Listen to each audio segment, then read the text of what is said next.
Good morning बच्चों।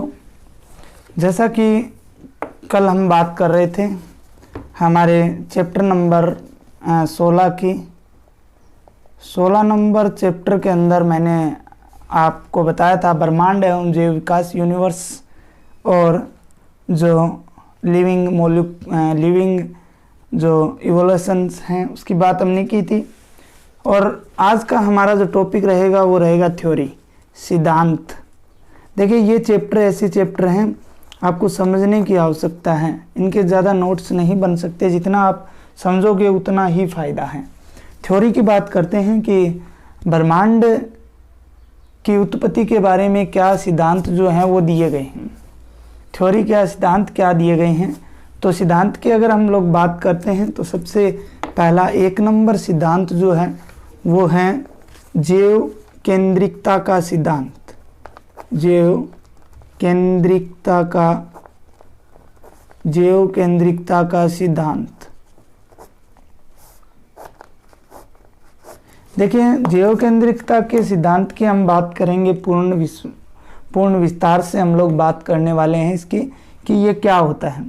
तो देखिए 20वीं शताब्दी में कई प्रसिद्ध वैज्ञानिक, 20वीं शताब्दी में 1900 से 2000 तक, अभी 21वीं शताब्दी चल रही है, 20वीं शताब्दी में कई प्रसिद्ध वैज्ञानिक इस निष्कर्ष पर पहुंचे कि अगर हम ब्रह्मांड की उत्पत्ति की बात करते हैं तो उनको भौतिक नियमों के आधार पर सृष्टि के सर्जन का संचालन को नहीं समझाया जा सकता, कि ओनली फिजिकली जो रूल्स बनाए गए हैं उनके आधार पर हम यूनिवर्स की उत्पत्ति के बारे में नहीं समझाया जा सकता। उन्हें लगा कि संपूर्ण जो विश्व है वो एक यूनिट के रूप में है, संपूर्ण विश्व जो है वो क्या है, एक इकाई के रूप में है। ठीक है, संपूर्ण यूनिवर्स बोल सकते हो इसको, एक ही पदार्थ का बना है। अर्थात जो ब्रह्मांड है वो किसका बना हुआ है, एक ही पदार्थ का बना हुआ है, एक ही पदार्थ का बना हुआ है, ऐसा माना गया। और हमारे होने का ज्ञान या एक ही पदार्थ का बना हुआ है जो महाविस्फोटक के समय बना था, महाविस्फोटक हुआ है जिसकी वजह से बना हुआ है। हमारे होने का ज्ञान या चेतना उसी पदार्थ से उत्पन्न हुई है। इसके साथ वैज्ञानिकों के एक समूह स्वीकारता है कि विश्व की सब वस्तुएं अलग अलग दिखाई देती हैं। वैज्ञानिकों का एक अलग ग्रुप है, वो ग्रुप क्या मानता है कि विश्व की वस्तुएं जो हैं, सब वस्तुएं जो हैं, चाहे कोई भी वस्तु हो, वो सब अलग अलग दिखाई देती हैं मगर वास्तव में एक दूसरे से जुड़ी हुई हैं।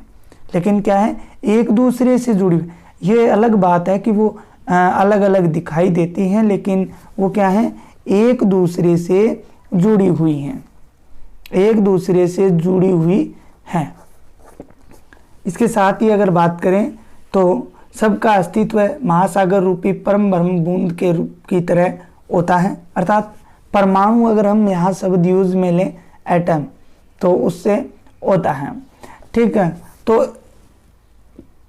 कोई भी पदार्थ हो चाहे उसका संबंध किसी ना किसी तरह से उन पदार्थों को आपस में जोड़ता है। इस बात को स्पष्ट करते हुए एक नोबेल पुरस्कार विजेता थे जिनका नाम था चिकित्सा शास्त्री रॉबर्ट लांजा। चिकित्सा शास्त्री थे, कौन थे, रॉबर्ट लांजा। ये नोबेल पुरस्कार विजेता थे। अर्थात नोबेल प्राइज तो बहुत ही विद्वान व्यक्ति को मिलता है जो अपने नियमों, अपने सिद्धांतों को अच्छी तरह से समझा देता है, उसे ही नोबेल पुरस्कार मिलता है। तो ये रॉबर्ट लांजा ने खगोल शास्त्री बॉब बर्बन के साथ, इन्होंने रॉबर्ट लांजा ने एक बॉब बर्बन नाम के एक वैज्ञानिक थे, उनके साथ 2007 में, कब, 2007 में जैव केंद्रितता का सिद्धांत प्रतिपादित किया। रॉबर्ट लांजा और बॉब बर्मन ने 2007 में इस जैव केंद्रितता के सिद्धांत का प्रतिपादन किया। तो आपको जो मुख्य बात याद रखनी है वो यही रखनी है कि Robert Lanza and Bob Berman ने 2007 में जैव केंद्रितता का सिद्धांत प्रतिपादित किया। इन्होंने बताया कि इस सिद्धांत के अनुसार विश्व का अस्तित्व जीवन के कारण है। विश्व का अस्तित्व जो है वो लाइफ या जीवन के कारण है। सरल रूप में कहें तो जीवन के सृजन व विकास हेतु ही विश्व की संरचना हुई है। अर्थात इस लाइफ, इस जीवन के लिए ही इस विश्व की संरचना हुई है। जीव केंद्रिकता, जीव का मतलब होता है जीव, जीवन, केंद्रिकता का मतलब केंद्र, अर्थात विश्व अर्थात ब्रह्मांड का जो निर्माण है या अस्तित्व है वो केवल जीवन पर ही निर्धारित है, अर्थात जीवन ही उसका केंद्र बिंदु है। ये बातें रॉबर्ट लांजा और खगोल शास्त्री बॉब बर्बन ने अपने इस जीव केंद्रिकता सिद्धांत के अंदर बताई। उन्होंने बताया, अतः चेतना ही सृष्टि के स्वरूप को समझने का सच्चा मार्ग हो सकती है।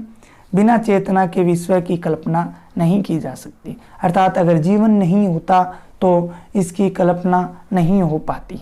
अर्थात हम भी कई बार सोचते हैं कि क्या है जीवन, ब्रह्मांड क्या है, ऐसे ही जो जिंदगी है वो चलती रहती है, फिर जीवन जो होता है उसका समय होता है, उसके बाद अदर अदर चलता रहता है। लेकिन इसका मूल उद्देश्य क्या हुआ कि जीवन है तो ब्रह्मांड है, तो विश्व है, तो यूनिवर्स जो है वो है।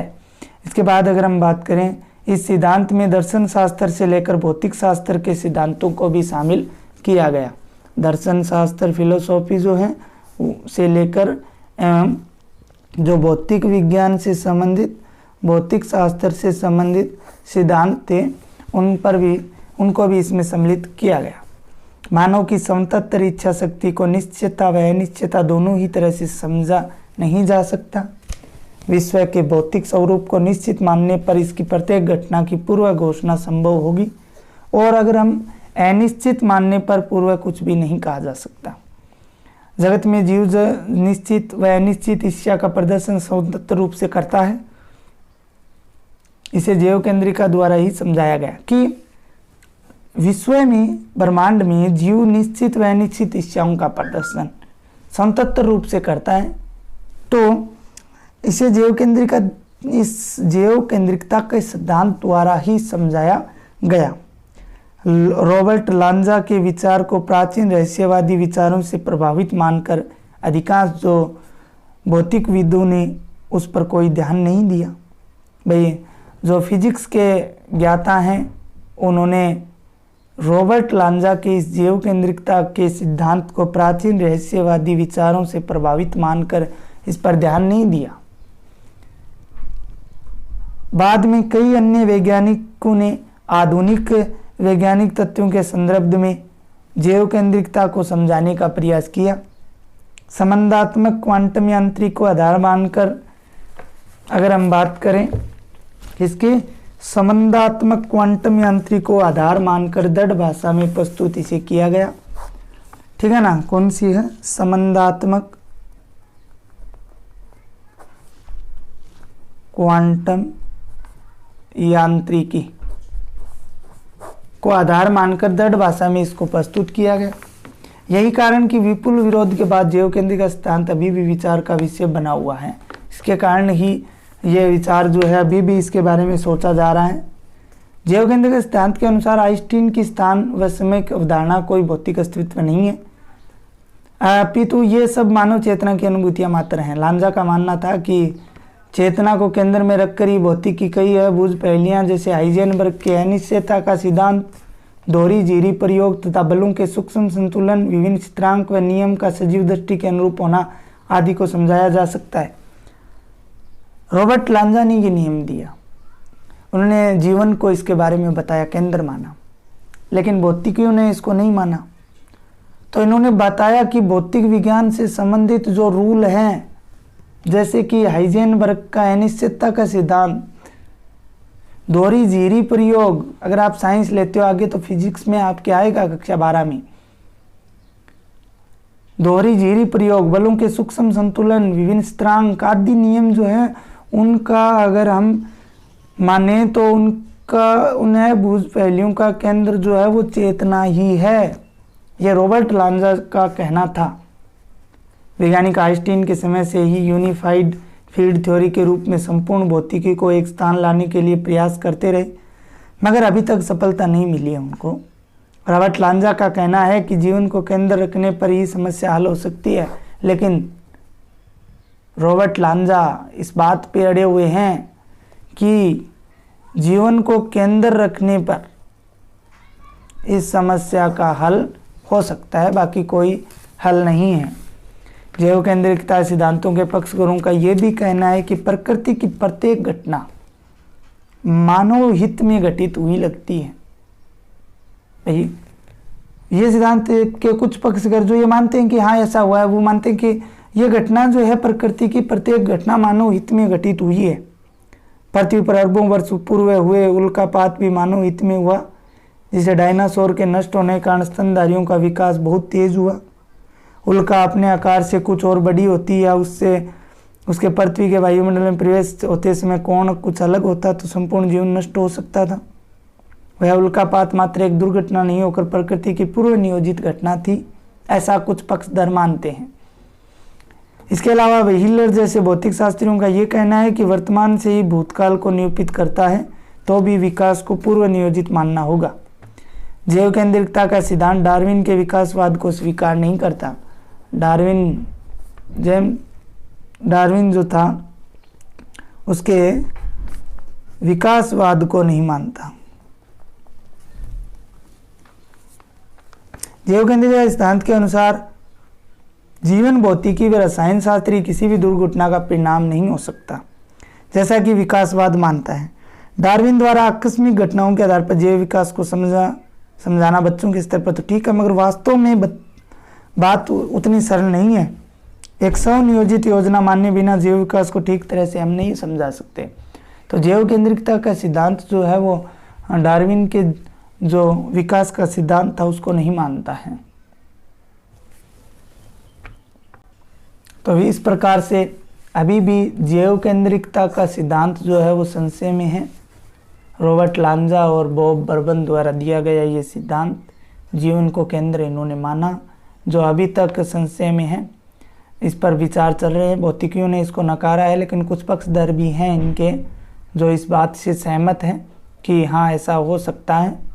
2 नंबर जो सर्वाधिक मान्यता प्राप्त अवधारणा है और सर्वाधिक इम्पोर्टेंट आपकी परीक्षा से संबंधित हैं, बहुत बार आया है परीक्षा में, बिग बैंग परिकल्पना या बिग बैंग सिद्धांत, big bang theory.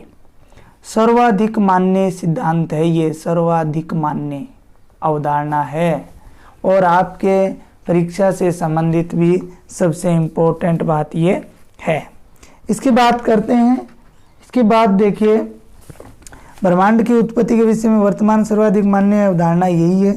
Big bang अवधारणा का परिवर्तित स्वरूप ब्रह्मांड की उत्पत्ति को लेकर विकास के विभिन्न चरणों को समझाने में सफल रहा है। इस अवधारणा ने मानना क्या है वो हमें समझना है कि यह अवधारणा क्या कहती है ब्रह्मांड की उत्पत्ति के बारे में। यह अवधारणा बताती है कि ब्रह्मांड की उत्पत्ति एक अत्यंत सघन व अत्यंत गर्म पिंड से 13.8 अरब वर्ष पूर्व विस्फोटक के कारण हुई है। देखिए बहुत ही शानदार थ्योरी बताई गई है कि यूनिवर्स की जो उत्पत्ति है वो कब अत्यंत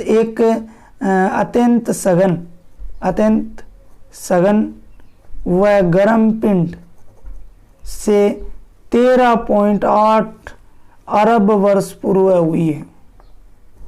ध्यान देना इस पे, अरब वर्ष पूर्व हुई है, जो एक महाविस्फोटक के कारण हुई है। किसी वस्तु में विस्फोट होने के बाद उसके टुकड़े टुकड़े दूर जाकर फैल जाते हैं और ब्रह्मांड के भाग अभी भी फैलते हुए एक दूसरे से दूर जा रहे हैं।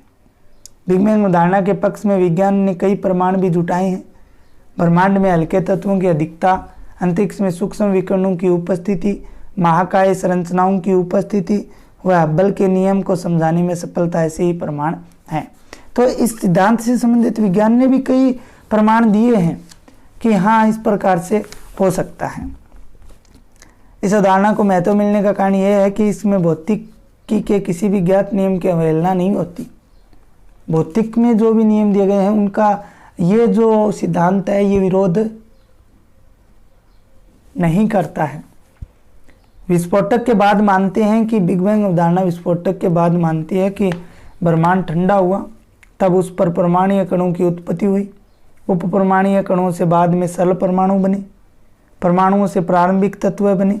देखिए क्या हुआ कि फिर ठंडा हुआ, ठंडा होने पर उप परमाणु बने, उप परमाणु से आपको पता है परमाणु बने, परमाणुओं से प्रारंभिक तत्व बने, प्रारंभिक तत्वों से हाइड्रोजन लिथियम के दैत्याकार बादल बने, गुरुत्वीय बल के कारण संघनित होकर दैत्याकार बादल तारों व आकाश गंगाओं में को जन्म दिया। प्रारंभिक तत्वों से भारी तत्वों के बाद तारों या सुपरनोवाओं में होने का अनुमान लगाया जाता है। ये सुपरनोवाओं के लाल विस्थापन को मापने से ये तथ्य सामने आया कि ब्रह्मांड के फैलने की गति बढ़ रही है। ब्रह्मांड का अंत क्या होगा इस विषय में अभी तक राय नहीं बन पाई है। एक विचार यह है कि निरंतर फैलता ही जाएगा और ठंडा होकर जम जाएगा। अभी हाल ही में ब्रह्मांड में बड़ी मात्रा में दूसर द्रव्य व दूसर ऊर्जा, डार्क मैटर व डार्क ऊर्जा उपस्थित होने की जानकारी प्राप्त हुई है और ब्रह्मांड में इस दूसर द्रव्यों या डार्क मैटर की क्या भूमिका है इसका जानना अभी बाकी है। स्टीफन हॉकिंस, अभी पीछे ही इनका शायद निधन हुआ था। स्टीफन हॉकिंस के नेतृत्व में भौतिकवादियों का एक समूह चेतना को स्वीकार नहीं करता है। ये वैज्ञानिक आश्वस्त हैं कि आने समय में केवल भौतिक साधनों की सहायता से सृष्टि के सभी रहस्यों को जान लिया जाएगा। स्टीफन हॉकिंस मानते हैं कि भौतिक से ही सभी रहस्यों को जाना जाएगा, बाकी इसका कोई इलाज नहीं है। जबकि वैज्ञानिकों का दूसरा समय ये मानता है कि चेतना की भूमिका उस कार्य बिना सृष्टि की सगरता को नहीं जाना सकता। मतलब एक कटाक्ष है, कुछ मानते हैं ऐसे जीवन, कुछ मानते हैं भौतिक। भौतिक वाले भौतिक की जिद करते हैं और जीवन वाले जीवन की जिद करते हैं। सत्य क्या है अभी कोई नहीं जानता है। सृष्टि की इस उत्पत्ति के रहस्य को जानने के प्रयास आज वर्तमान में भी जारी हैं। अभी तक कोई पूर्णतः ये नहीं कह पाया कि हाँ ये है। जैसे कोशिका में केंद्रक है तो है, बता दिया स्पष्ट, लेकिन ये नहीं बताया कि ब्रह्मांड में उपस्थित क्या क्या है और वो कैसे बना है। जिनेवा स्थित सर्न प्रयोगशाला में वैज्ञानिकों ने बाहरी इन कणों को खोजा। इसमें भौतिक विज्ञान की सोच परिवर्तन आने की संभावना है। लेकिन इन शब्दों के साथ ही स्वामी विवेकानंद को याद करके तो विज्ञान सभी जगह सभी में उपस्थित बाहरीनता चेतना के अस्तित्व को स्वीकारने की ओर बढ़ रहा है। हिग्स बोसोन कणों की चर्चा करते हुए भौतिक शास्त्री विजय कुमार पांडे भी लिखते हैं कि भौतिक विज्ञान अज्ञात को ज्ञात की परिधि में लाता है। किसको? अज्ञात को ज्ञात की परिधि में लाता है। तो इस प्रकार से बहुत सारे साइंटिस्ट हुए हैं, बहुत सारे जो और अन्य व्यक्ति हैं, उन्होंने भी इनके बारे में विस्तार से बताने की कोशिश की है। ईश्वर को वैज्ञानिक शोध से नहीं अपितु अनुभूति पर आत्मबोध से ही पाया जा सकेगा। भारत से भी सृष्टि सृजन के प्राकृतिकवादी सिद्धांत दिए गए। जैन धर्म में सृष्टि को कभी नष्ट नहीं होने वाले बताया गया। जैन दर्शन के अनुसार यौगिक हमेशा अस्तित्व में हैं और हमेशा रहेंगे। ये यौगिक प्राकृतिक कानूनों द्वारा नियंत्रित हैं और अपनी ऊर्जा का प्रक्रियाओं द्वारा चल रहे हैं। ये हमारे भारत का जैन धर्म बताते हैं। जैन दर्शन के अनुसार यौगिक जो है शाश्वत हैं, यौगिक कभी नष्ट नहीं होते हैं। ईश्वर या किसी अन्य शक्ति ने इन्हें नहीं बनाया है। प्रिंसटन विश्वविद्यालय के पॉल स्टेइनहोल्ट ने एकायापायोरोटिक मॉडल प्रस्तुत कर ब्रह्मांड उत्पत्ति को दो त्रिविमीय ब्रह्मांडों की चौथी विमा में टकराना हुई है। इसमें ब्रह्मांड का प्रसार होना माना गया है, मगर बिग बैंग के प्रसार से अलग है।